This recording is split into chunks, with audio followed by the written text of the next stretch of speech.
श्रीराम समर्थ. संत हे भगवंताची आठवण देण्याचे कार्य करीत असतात.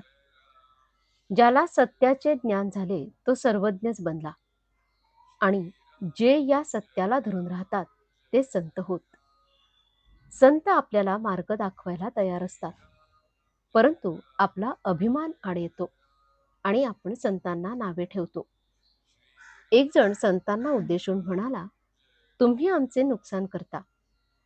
अपकार करणाऱ्यांवरही उपकार करायला सांगून आम्हाला मेष मात्र करता. वास्तविक आपल्या संतांनी कर्मांचा ढीग पाडला आहे, पण त्यांच्या आणि आपल्या कर्मांमध्ये फरक आहे. राम करता या भावनेने त्यांनी कर्म केले, आपण मीपणाने करतो, म्हणून कर्म आपल्याला बंधनकारक बनते. संतांची कामगिरी कुणाला दिसत नाही आणि आमची फक्त दिसण्यापुरतीच असते, त्यामुळे ती पुरी पडत नाही.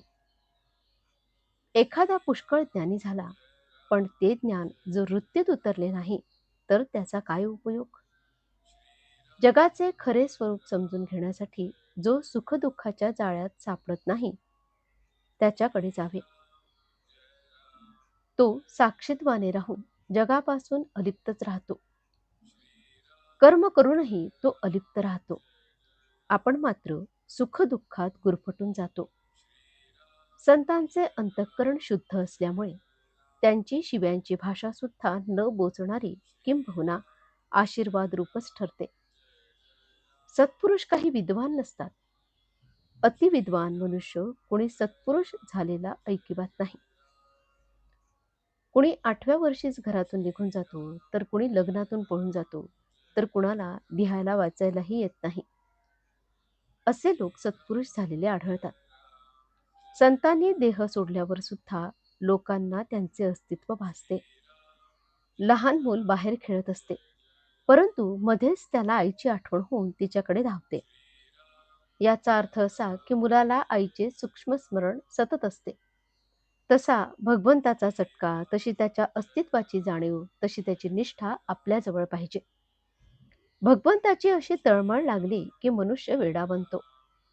त्या स्थितीत त्याला कुणी संत भेटला की तो निवांत होतो. संत हे खरोखर आईसारखे आहेत. ते आपल्याला भगवंताची आठवण करून देण्याचे कार्य करीत असतात. सर्व जगावर संतांचे उपकार आहेत. त्यांनी परमात्म्याला सगुणात आणले आणि तो आपल्याला सुसेव्य केला.